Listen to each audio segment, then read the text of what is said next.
siang menjelang sore, teman-teman sekalian. Terima kasih sudah bersedia meluangkan waktu untuk kita sekedar ngobrol, sharing pengetahuan mengenai apa yang bisa kita sampaikan kepada teman-teman, rekan-rekan semua. Semoga apa yang kita sampaikan ini ada manfaatnya. Sebelumnya saya informasikan dulu bahwa session kali ini masalah perencanaan karir menggunakan Inagis itu adalah session keempat. Bagi rekan-rekan yang baru bergabung, barangkali kalau ingin mengetahui lebih lanjut mengenai apa yang sudah kita bahas, nanti bisa menghubungi Pak Ari untuk diinformasikan mengenai linknya. Baik, untuk mempersingkat waktu, saya akan mencoba langsung aja masuk ke materi slide. Kita judulnya adalah perencanaan karir dengan Inagis. Jadi yang saya sampaikan tadi itu adalah kali ini khusus kita bicara mengenai bagaimana cara kita merencanakan karir dengan tools Inagis. Sebelum kita bicara apa itu Inagis, izinkan saya untuk memperkenalkan diri dulu. Saya ini adalah profesi saya adalah seperti ini. Ya, nama saya Mulyanto Muhammad Arif. Saya dari Jawa. Dari namanya sudah kelihatan. Satu istri, dua anak. Pendidikan terakhir saya adalah Universitas Indonesia, Fakultas Psikologi. Sama seperti saya dan juga Pak Ari dan juga Ibu Dewi Harun yang nanti akan bergabung, kita berasal dari satu alumni. Beberapa karir yang pernah saya geluti selama ini adalah, saya pada prinsipnya adalah seorang yang berkonsentrasi lebih kepada HR. Lebih dari 25 tahun berpengalaman dalam bidang HR, mulai dari recruitment, selection, organization development, dan macam-macam yang berhubungan dengan HR, termasuk general affair. Saya juga menangani kurang lebih di tahun yang sama. Beberapa pengalaman yang saya bisa sampaikan adalah saat terakhir saya adalah tahun 2019, saya mendirikan inajobs.com dan saya adalah seorang founder dan sekaligus juga CEO gitu ya. Kemudian tahun 2017 sebelumnya saya juga membuat aplikasi namanya Inagis yang sekarang kita bicarakan ini. Jadi ini adalah produk tahun 2017. Sebelumnya tahun 2004, tahun 98, 92, 91 saya berkecimpung di perusahaan. Itu singkat dari saya. Kemudian langsung ke materi. Nah, Pak Ari, ini ada berapa yang hadir nih Pak Ari? Kira-kira boleh saya lihat partisipannya baik. Ya, mungkin nanti yang lain bisa menyusul ya. Apa itu Inagis? Inagis merupakan tes psikologi online yang membantu seseorang dalam memahami potensi yang dimiliki atau potensi yang ada dalam diri seseorang. Apa sih yang ingin diselesaikan dengan saya membuat aplikasi Inagis ini? Dulu dalam satu survei yang dilakukan oleh ICCN, singkatan dari Indonesian Career Center Network, 87% mahasiswa di Indonesia itu ternyata menyatakan salah jurusan. Di dalam session sebelumnya kita sudah bicara penyebabnya itu apa. Banyak sekali, ada yang karena tidak punya tujuan yang jelas, ada karena dia tahu arahnya kemana, tapi ketika tes dia tidak lolos. Ada juga yang jurusan yang dia maui di tempat dia tidak ada.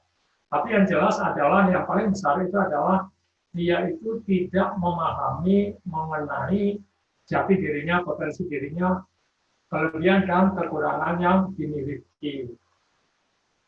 Beberapa penyebab dia tidak tahu mengenai dirinya sendiri itu adalah karena dia tidak memiliki kesempatan untuk melakukan pemeriksaan psikologis.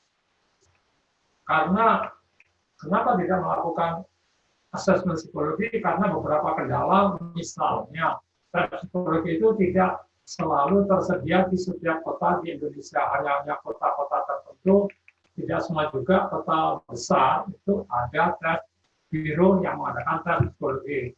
Kemudian kalaupun ada, biayanya juga relatif tidak semua bisa terjangkau.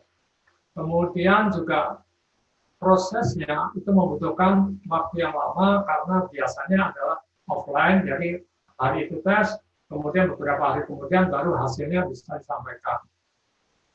Kemudian atas pertimbangan ini,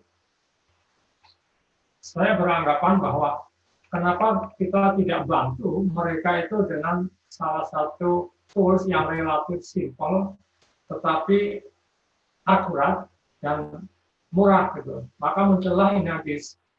Nah, Inagis ini merupakan solusi untuk membantu seseorang dalam menemukan bidang pendidikan atau karir yang sesuai dengan profesinya secara akurat dan praktis gitu ya. Terus apa sih bedanya dengan aplikasi yang lain? Kan banyak ya, di internet itu juga ada beberapa aplikasi yang mirip-mirip. Nah, yang unik daripada Inagis ini dilengkapi dengan tes psikologi yang namanya PCS, singkatan dari Personal Characteristic Analysis System, yang tes ini sudah lama kita kembangkan dan dipakai di banyak perusahaan. Tahun 2005, tes ini kita kembangkan dalam bentuk software di suatu komputer, kemudian dipakai oleh beberapa perusahaan untuk melakukan rekrutmen. Beberapa perusahaan yang besar seperti Coca-Cola, kemudian Lipo Group, Boehringer, Digipenen, kemudian Daihatsu, Jababeka, Pos Indonesia, yang terakhir itu adalah Palija, perusahaan air minum Jakarta itu juga menggunakan. Nah, dengan pertimbangan bahwa era sekarang adalah era teknologi, maka yang tahun 2005 ini kita bikin dalam bentuk software, kita kembangkan menjadi online sehingga banyak kemudahan yang bisa kita berikan dengan adanya online ini. Di samping relatif terjangkau, biayanya juga prosesnya juga lebih cepat karena instan. Begitu kita selesai mengisi tes sekitar 15-10 menit, maka klik hasilnya sudah muncul. Kemudian lebih jauh lagi, dibandingkan dengan beberapa kita sebut kompetitor ya, tapi artinya beberapa layanan yang sejenis, yang mirip, yang ada di Indonesia ini, yang secara online, sebagai kompetitor dalam tanda kutip, dalam tanda kutip, apa bedanya? Yang jelas, nggak usah khawatir, ini untuk laporan singkat, kita ada gratis.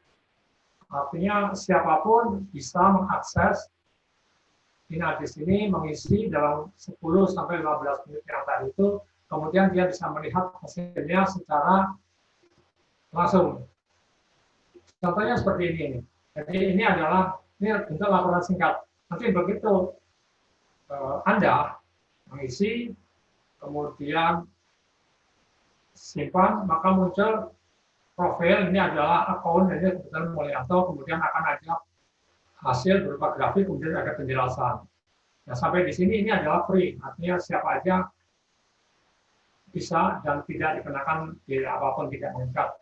Kemudian apalagi yang membedakan? Di dalam laporan yang lebih komprehensif, yang lebih lengkap, ini ada tertera bukan hanya kepribadian, tapi juga kelebihan dan kekurangan.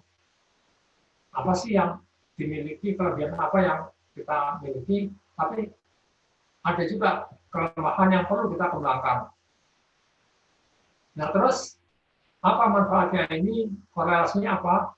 Ini berhubungan dengan profesi yang sesuai. Jadi kita bicara mengenai karir, maka di dalam laporan Inagis itu juga sudah ada saran.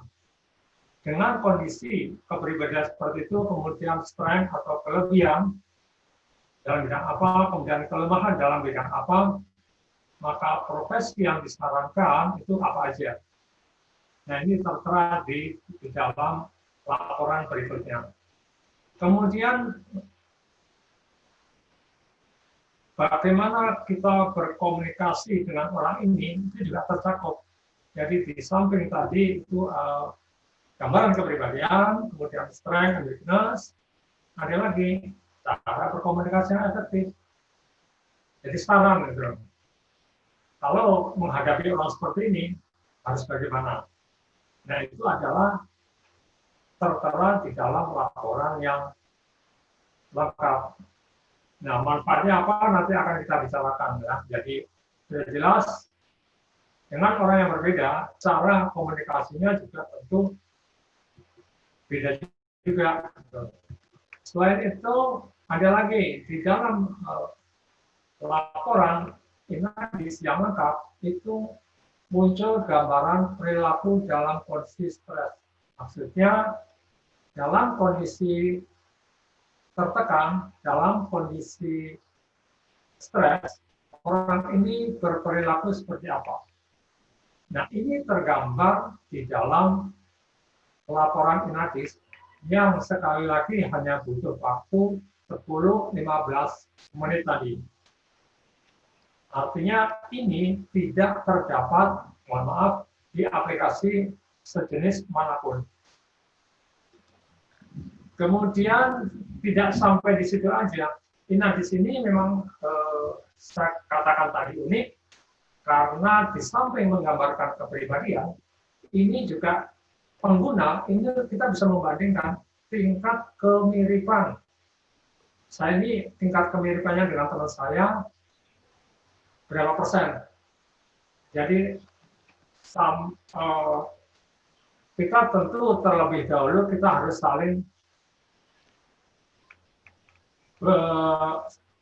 saling bertemanan gitu ya.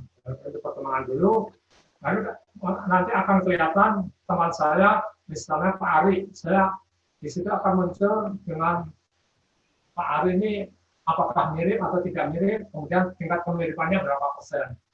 Nah, itu tergambar di dalam inadis ini.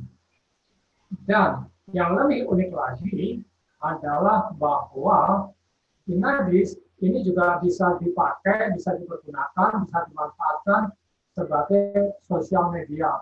Sama seperti misalnya Facebook, sama seperti misalnya Twitter, Instagram, LinkedIn, dan sejenisnya. Kita bisa posting, kemudian kita bisa mendapatkan respon, like, kemudian komen, dan teman lain. Kita juga bisa merespon tayangan dari teman-teman kita. Jadi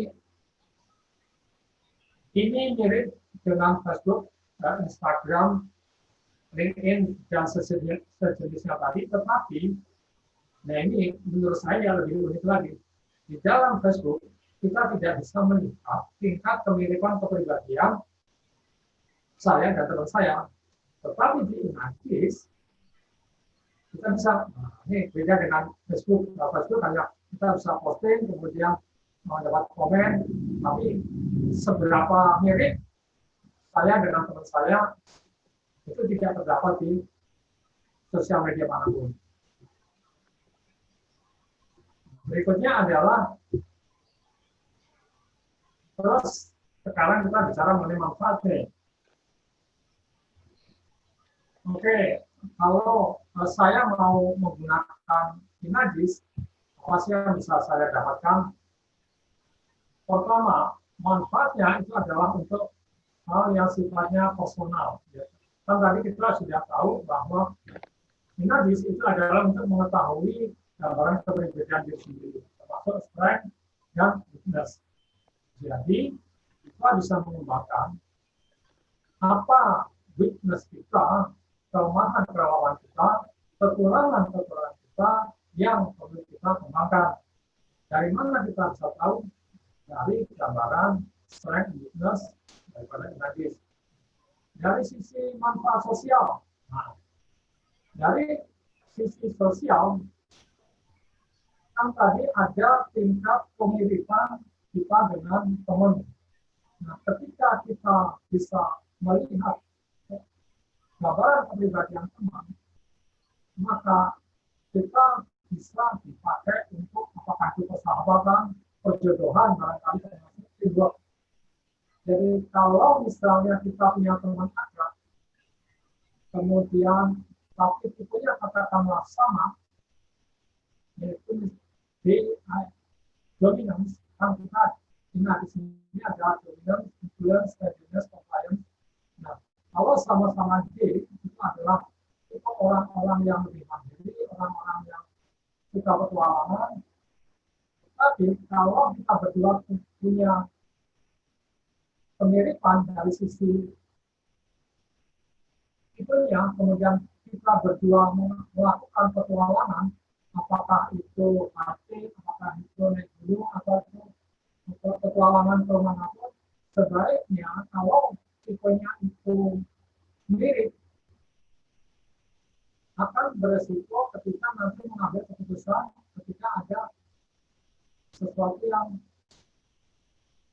perlu diputuskan bersama, dan dua-duanya biasa tidak mengalah, sehingga terhadap teman yang mirip sebenarnya didampingi oleh pihak ketiga yang memiliki pola yang berbeda. Dengan demikian, pada saat kita mengambil keputusan, kemudian ragu apa yang harus kita ambil, dua-duanya ngotot, nggak mau kalah, maka pihak ketiga atau teman yang ketiga inilah yang menjadi pemenang. Nah, itu manfaatnya. Jadi, ada baiknya terutama untuk bepergian atau melakukan aktivitas yang mengandung risiko, perlunya pemahaman mengenai kepribadian teman itu sangat penting. Memang sama-sama suka petualangan, tapi kalau cuma dua orang, ketika nanti katakanlah misalnya kita pertama naik gunung, kemudian kita ada persegian, kita bingung ke kanan ke kiri, teman kita mengatakan ke kanan, kita bergerak ke kiri. Nah, ketika dua orang ini sama-sama D, sama-sama nggak mau kalah, sama-sama punya prinsip yang minta digunakan, akhirnya membahayakan keduanya. Akhirnya ada pihak ketiga, dialah yang bisa menetralisir. Minimal kalaupun voting, maka 2-1, kecuali kalau yang satu. Itu maksudnya adalah apa manfaatnya dengan kita melihat gambaran kepribadian ini untuk persahabatan, untuk perjodohan. Nah, ini menarik juga perjodohan. Di dalam perjodohan tidak selalu bahwa tipe yang mirip itu akan selalu jadi jodoh. Mungkin dalam hal-hal tertentu seperti misalnya sama-sama I influence, ya. Mungkin sama-sama menyukai pesta, menyukai sesuatu yang ramai, menyukai hal-hal yang sifatnya sosial. Ya. Tapi apakah mereka kemudian bisa jadi jodoh? Tidak selalu. Ada kalanya dua-duanya ini tidak efektif di dalam hal-hal tertentu, misalnya menjadi suami istri ini dua-duanya boros, sementara penghasilannya tidak memadai. Tetapi kalau salah satu yang tipenya beda, yang satu I, influence, satu steadiness, nah ini mungkin yang satu bisa mengontrol atau compliance, satu bisa mengontrol. Jadi tidak selalu bahwa sama-sama I terus cocok. Tunggu dulu. Kalau cocok ini kalau dua-duanya kebetulan tajir, ya dua-duanya boros, nggak ada yang bisa kontrol, tapi perekonomian mendukung, ya apa-apa itu.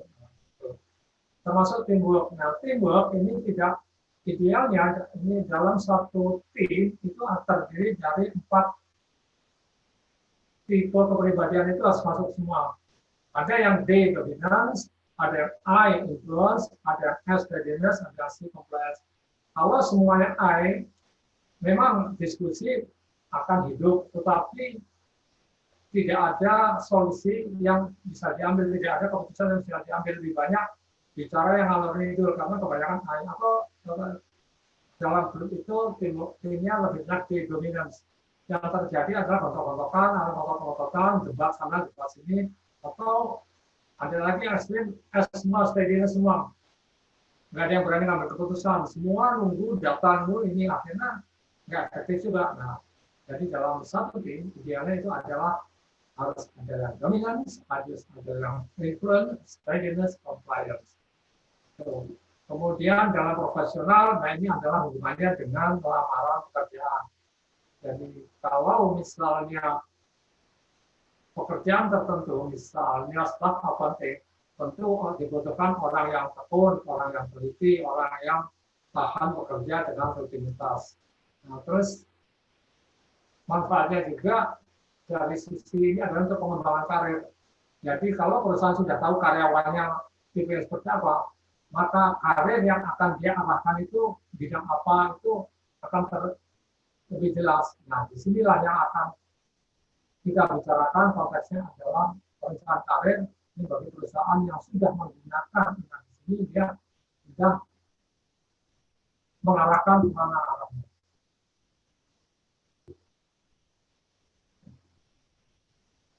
Oke.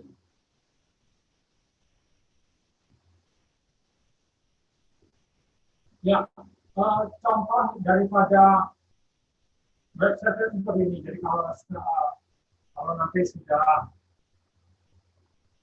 ini silakan nanti di ini kita masuk ke Google, kemudian nanti ya inadis.com,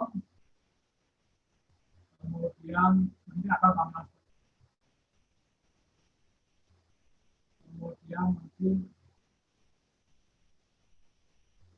setelah kalau sudah seperti ini nanti silakan masuk akun, kemudian nah nanti kalau daftar ini silakan seperti biasa. Ini kan kalau ini kita harus bikin akun dulu ya, kita daftar nama yang kalau ini diisi. Setelah ini semua diisi, kemudian klik, kemudian nanti akan save, kemudian nanti setelah itu kita masuk ke akun login. Nah, ini contohnya nih kalau saya sudah isi, ini saya sudah mengisi, maka akan muncul profil saya seperti apa. Kemudian tadi yang contohnya itu ini, jadi yang postingan saya misalnya, ini contoh postingan saya. Kemudian ini itu ada di kolom beranda. Jadi ada nanti ada komentar dari yang lain. Kemudian pertemanan, nah teman-teman saya ini ada yang kita bisa melihat namanya, kemudian tingkat kemiripannya tidak mirip, kemudian ada juga yang bukan menjadi teman tapi muncul tingkat kemiripannya. Kemudian kalau kita tertarik, kita bisa mengundang sebagai teman.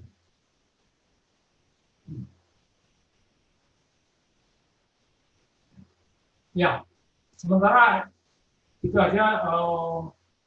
Pak Ari, silakan kalau barangkali ada yang ingin ditanyakan dulu sebelum kita melanjutkan diskusi atau obrolan ke yang lain. Monggo, silakan.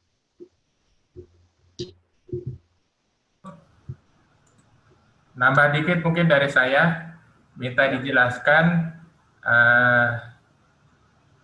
kalau kita mau melakukan perencanaan karir, kira-kira bagian mana dari Inadis yang bisa sangat membantu? Baik, ya kita kembali lagi ke slide-nya.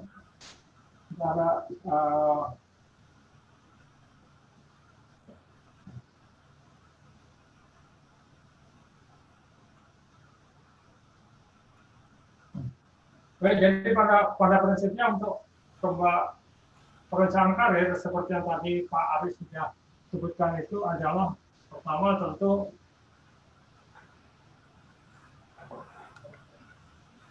kita harus mengenal diri, pengenalan diri dulu itu penting ya. Jadi pengenalan diri, kemarin di session sebelumnya kita sudah menjelaskan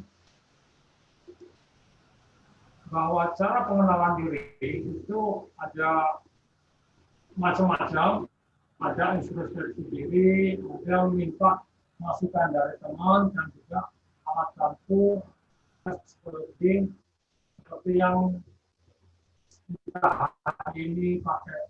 Nah, kemudian kalau untuk perencanaan karir, setelah kita tahu, tentu adalah yang kembali ke yang ke sini nih. Jadi di sini ada profesi yang cocok. Nah, ini di dalam laporan ada di sini ada kelebihan dan kekurangan.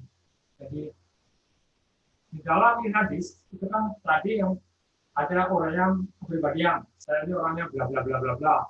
Kemudian ada kesimpulan kelebihan. Kelebihannya ini misalnya katanya ramah, kemudian bersahabat, tulus, loyal, tenang, akurat, kemudian serius. Kelemahannya adalah lamban dalam mengambil keputusan, kemudian keras dalam pendirian, menyendiri, melakukan perubahan. Nah, profesi yang cocok dengan pola seperti ini lebih pas adalah programmer. Nah, ya, programmer itu lebih banyak kerja sendiri ya, tidak dalam satu tim yang besar. Kemudian desainer, arsitek, desain grafis, bidang akuntansi dan keuangan, bidang penelitian. Nah, jadi di sini malah tidak ada psikologi ya ceritanya, karena memang saya merasa waktu masuk psikologi ini salah jalur ya. Tetapi ya nggak apa-apa, daripada kita mulai dari awal lagi, kenapa nggak kita melanjutkan, kemudian kita menyesuaikan dengan bidang yang kita minati. Jadi, nah ini masukan bagi teman-teman yang sudah merasa salah jurusan, ya gue bidangnya nggak cocok nih. Pertama, kemarin kita sempat bahas, kita perlu analisa. Ketika orang merasa saya ini kok nggak cocok dengan bidang saya, dengan jurusan yang saya tekuni. Kita lihat dulu, benar nggak kamu ini tidak cocok karena tidak sesuai dengan minat, tidak sesuai dengan potensi. Jangan-jangan kamu nggak cocok ini karena faktor lain, misalnya dosennya tidak menarik, atau jangan-jangan di kampus itu ada mantan, jangan-jangan karena teman-temannya tidak menyukai dia dan lain-lain. Jadi ketika kita sudah paham bahwa masalahnya apa dan ketemu bahwa masalahnya itu adalah bidang kuliah itu tidak cocok, maka kita baru bisa mengatakan bahwa kita salah jurusan. Terus apa yang harus kita lakukan? Yang harus kita lakukan itu jangan sebaiknya mengambil jalan pintas. Ini pengalaman saya. Dulu waktu tahun kedua, tahun pertama saya merasa saya salah jurusan. Kemudian tahun kedua saya mencoba untuk ganti jurusan. Tapi setelah saya pikir-pikir,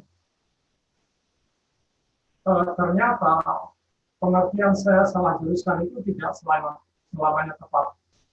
Waktu itu saya menganggap bahwa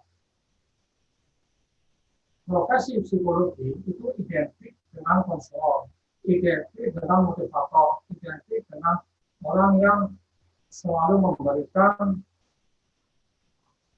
membantu menyelesaikan masalah orang lain melalui komunikasi, apakah itu verbal maupun non-verbal, jadi counseling. Karena gambaran saya mengenai profesi psikologi seperti itu, maka saya, dengan melihat kondisi saya ini kayaknya nggak cocok ya. Saya bukan orang yang terampil untuk menjalin hubungan dengan orang lain, tidak pede untuk tampil di depan umum, menjadi motivator, apalagi. Nah, tetapi setelah saya pelajari, ternyata jurusan psikologi itu tidak hanya melulu yang berhubungan dengan konseling, yang tidak melulu berhubungan dengan terapi. Ada juga bidang lain seperti psikologi, ada psikologi perusahaan, ada psikologi eksperimen, ada psikologi sosial. Nah, psikologi eksperimen itu adalah lebih cocok dengan saya. Jadi, nah kenapa enggak itu aja yang kita fokuskan gitu loh. Nah, sehingga ketika kita merencanakan karir, ya kita fokus pada bidang yang kita punya kelebihan dalam hal tertentu itu. Jadi kaitannya dengan Inadis tadi, kalau kita mau merencanakan karir, kembalikan lagi, kita harus tahu dulu kelebihan dan kelemahan apa.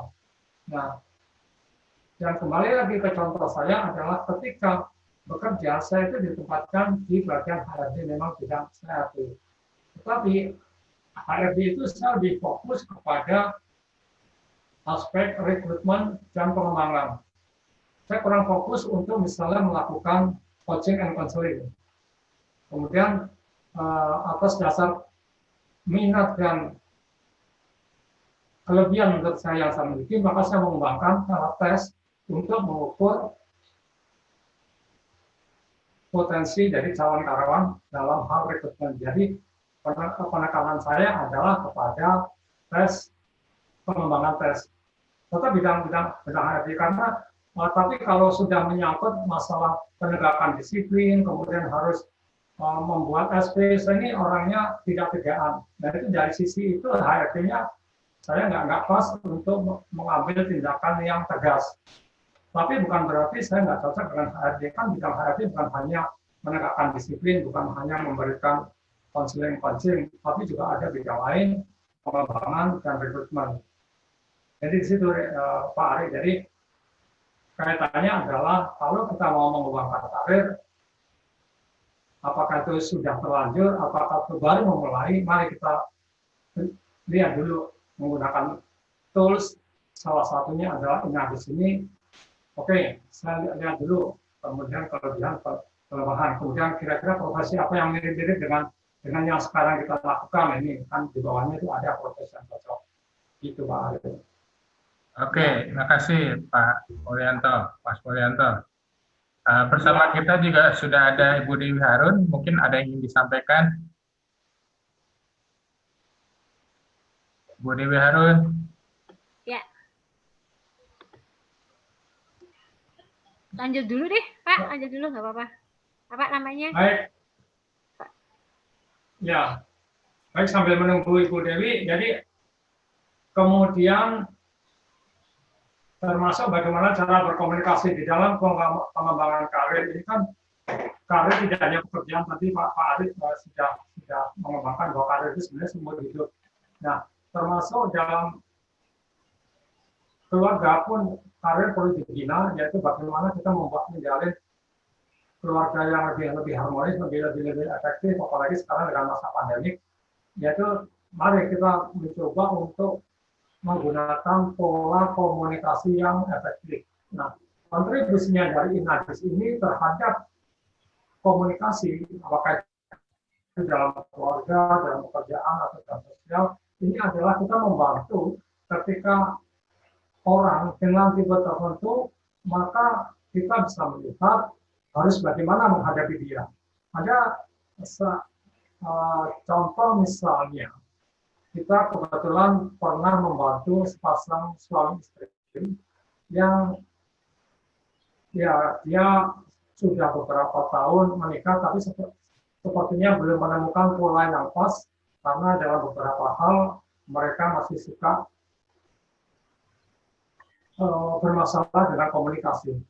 Makanya yang saya lakukan pertama adalah saya minta mereka masing-masing mengisi Inadis, waktu itu namanya PCAS, belum online, yang masih manual. Saya isi 1 lembar, istrinya 1 lembar, suaminya. Hasil isian itu kemudian saya input ke dalam komputer, kemudian saya print hasilnya. Istri membaca hasilnya sendiri, berapa akurasinya, antara berapa, istri bilang ya sekitar 80-90. Oke, suami ya 70-80. Oke, setelah dia baca, si istri saya berikan ke suami, punya suami dibaca oleh istrinya. Kemudian setelah itu saya tekankan, coba sekarang lihat dia, tolong bagaimana berkomunikasi dengan pasangannya. Setelah dia baca komunikasi itu, mereka tertawa, ya memang begitu katanya. Jadi selama ini nampaknya itu yang mereka menyadari, tetapi itu tidak mereka lakukan. Mungkin secara sepintas dia mengetahui hal itu, tapi ternyata dia tidak diterapkan di dalam hubungan suami istri. Nah, atas dasar itu kemudian dia minta saran bagaimana sebaiknya. Nah, katakan 2 orang ini punya gaya komunikasi yang berbeda. Nah, bagaimana supaya efektif tergantung kebutuhan. ketika istri membutuhkan suami, berarti maka si istri hanya mengalah, gunakan gaya komunikasi dari suaminya. Pun ketika suami ini membutuhkan si istri, maka si suami harusnya mengalah, menggunakanlah komunikasi yang seharusnya terhadap istrinya. Dengan begitu akan sinkron. Jadi dengan kita bisa memahami gaya komunikasi, maka kita bisa fleksibel. Ketika dua-duanya ini sebenarnya butuh saat ini. Kayaknya saya deh, oke, berarti kalau saya butuh support dari istri, maka ya kita gunakan gaya komunikasi istri. Atau sebaliknya, ketika istri meminta sesuatu supaya suaminya nurutin, ya gunakan pendekatan ya, suami istri. Dan yang menarik waktu itu adalah kenapa mereka itu bisa cukup, walaupun sering konflik, cukup langgeng, itu ketika saya lihat perilaku dalam kondisi tertekan, itu muncul yang menarik. Jadi rupanya istrinya ini dalam kondisi tertekan itu yang biasanya lebih banyak diam itu menjadi ramai. Sebaliknya suami yang biasanya dominan dalam kondisi tertekan itu menjadi lebih pendiam. Jadi itulah kenapa ketika istrinya dalam kondisi tertekan, suaminya bisa mengikuti dia jadi pendiam. Ya. Itulah kenapa kemudian keluarga mereka walaupun sering ya sedikit miskomunikasi, tetapi dalam kenyataannya mereka tuh bisa antar-antar aja selama 20 tahun mereka. Dan mereka menurut mereka ya tepat sekali memang apa yang kita bicarakan itu, apa yang saya omongkan itu memang kalau dia si suami melihat istrinya lagi ya dia lebih tenang. Walaupun sebenarnya pola suaminya ini dominan, tapi ketika istrinya lagi dia bisa turun. Nah, itu yang membuat hubungan mereka langgeng. Ya itulah manfaat daripada Inadis untuk komunikasi, untuk karir di sini adalah dalam keluarga supaya membangun komunikasi yang lebih efektif begitu. Ya. Itu Pak ya. Pak Mul, kalau Ya. dikaitkan dengan di organisasi gimana Pak Mul? Dengan maaf? Organisasi, tadi kan di keluarga, suami istri. Ya. Ke organisasi gimana? Ya, dalam organisasi tentu adalah dalam kaitannya dengan hubungan atasan bawahan ya. Nah, saya punya teman dulu itu menarik sekali, dia tuh saya bilang dia itu jago dalam komunikasi. Kita punya bos orang yang mohon maaf nih saya sebutkan sukunya ini orang Batak yang tegas, yang suka sesuatu itu sampai tegas, dia juga senang, airnya tinggi jadi senang dipuji gitu. Kalau dia hampir pulang dari jalan-jalan kemana dia suka pamernya tuh, bagus kan ini kemarin beli di Bangkok loh. Oh, kita anak buahnya ya, bagus banget. Terus kalau dari Australia, ini dasi dari Australia, gimana cocok kan ya? Kemarin beli di Australia sih, sambil lewat kalau dia, ya kita bawahan cuma, oke aja. Nah suatu saat kita kan namanya bawahan itu kan kita kadang-kadang pengen ngadet, tapi dalam seminggu waktu itu lihat ini bos ini si direktur HR ini uring-uringan terus, jadi kita jadi males untuk lapor gitu loh. Nah, ada salah satu teman cewek saat itu dia jago gitu. Jadi ketika betul-betul pengen menghadap karena ada keputusan yang urgent, dia masuk, kemudian ketok pintu, tok masuk, kata si direktur, kenapa Des? Nah, namanya kan Des. Kenapa Des? Terus si teman ini sama cengir, dia tidak langsung ke poin, dia bilang, tahu nggak Bapak? Kalau sekaki Bapak itu matching dengan Desi Bapak. Gitu, Kalau sekaki, saya ini dalam hati ketawa. Masa sih? Iya Pak, coba nih. Di sini titik-titik berkabel ini dasinya juga mirip kan? Oh iya, bisa aja kamu Des. Tapi memang sih ya, terus kata si bos, memang sih saya ini memang dasi kesayangan ini dari bla bla panjang lebar. Setelah itu baru cair, dia bilang, gimana? Ada apa kamu kesini? Nah, baru masuk ke poin. Jadi intinya adalah si teman ini dari sini paham betul gaya komunikasi bos, dipuji dulu. Cuman pujinya ini luar biasa sih, bilang nggak lanjut kaos kaki loh. Kebetulan dia duduknya lagi pelonjoran gitu, jadi kaos kaki memang kelihatan. Tahu nggak Bapak, kaos kaki Bapak itu matching dengan dasi. Wah, dia langsung keangkat gitu loh. Ya itulah dari situ sisi komunikasi dalam hubungan atasan bawahan itu juga penting. Kemudian termasuk kalau menghadapi bawahan itu juga dalam coaching dan konseling jangan lupa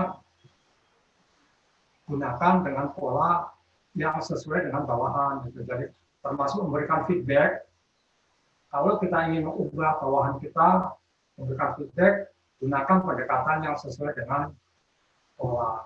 Itu Pak Ari. Oke, jadi kesimpulannya Inadis ini multiguna ya? Iya. Betul ya? Iya, itu untuk tergantung daripada pemakaiannya relatif bisa di mana aja.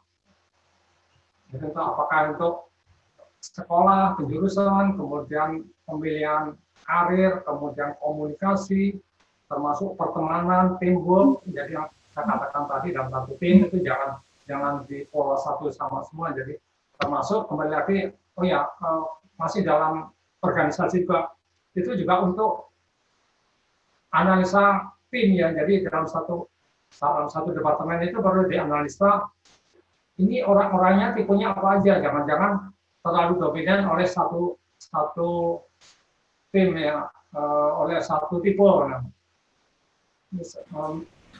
misalnya B dominans ya. Atau mungkin saya ini apa? Nah ini nah ini mungkin yang tadi saya cerita mengenai nggak apa-apa ini. Ya. Jadi Inadis itu dikembangkan dari teori DISC yang dikembangkan oleh Bill Marston. Ini bukunya jadul 1928, judulnya Emotion of Normal People. D itu apa? Dari kata dominance, I influence, S steadiness, compliance. Dominance itu orang yang tipenya itu langsung tegas, kemudian rasa egonya tinggi, problem solving, respecter, self-starter. Influence itu antusias, percaya diri, persuasif, kemudian bicara aktif, emosional juga, kemudian steadiness, pendengar yang baik, team player, posesif, stabil, kemudian dapat diprediksi, memahami orang lain, termasuk juga orang yang bersahabat. Compliance itu adalah yang akurat, analitis, kemudian standar kerja tinggi, sistematis. Nah, di dalam organisasi sebaiknya dalam satu departemen, satu tim, DISC ini harus terpenuhi. Jangan terlalu banyak D yang seperti saya bilang tadi, orangnya tuh kotak-kotakan terus, atau yang S itu terlalu banyak mengandalkan data, nggak ada keputusan, nggak berani ngambil risiko, atau compliance terlalu detail, terus gambaran besarnya malah kelihatan. Nah, DISC ini sendiri dikembangkan oleh Bill Marston, tapi Bill Marston ini tidak pernah mengembangkan alat tes untuk mengukur konsep dia. Jadi dia membuat konsep, tetapi tidak pernah membuat bagaimana cara mengukurnya. Nah, murid-murid dia itu kemudian mengembangkan tes untuk mengembangkan atau menangkap DISC ini tipenya.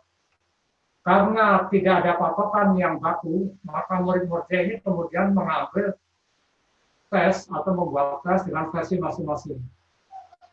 Di Amerika ini ada sekitar 50 lebih lah itu konsultan menggunakan tes DISC ini dengan nama yang berbeda-beda. Di Inggris sama juga. Nah, di Indonesia ini beberapa yang sudah cukup familiar, itu ada tes namanya Thomas Internasional, ada tes Insight, kemudian ada PPA, PPS, dan sejenisnya. Jadi prinsipnya mereka berbeda-beda karena datang dari konsultan atau dari pengembang yang berbeda-beda, tetapi yang diukur sama. Nah, Inadis ini adalah mengambil jalan tengah dari beberapa versi yang ada di Indonesia itu dan juga di luar, kemudian kita sesuaikan dengan culture kita, maka terbentuklah Inadis. Atau dulu namanya PCS, Personal Characteristic Analysis System. Jadi gabungan daripada beberapa tes Inadis. Dan kalau ditanya ini mengacu ke versi mana, ya versi gabungan dari beberapa versi gitu. Jadi hak ciptanya masih kita pegang sendiri karena kita membuat kemudian melakukan uji coba juga sendiri. Begitu Pak Ari. Oke Pak Mulyanto. Ibu Dewi ada yang mau disampaikan? Waktu kita tinggal 5 menit. Bagus tadi maksudnya itu saya lihat uraiannya Pak Mul. Jadi Ya.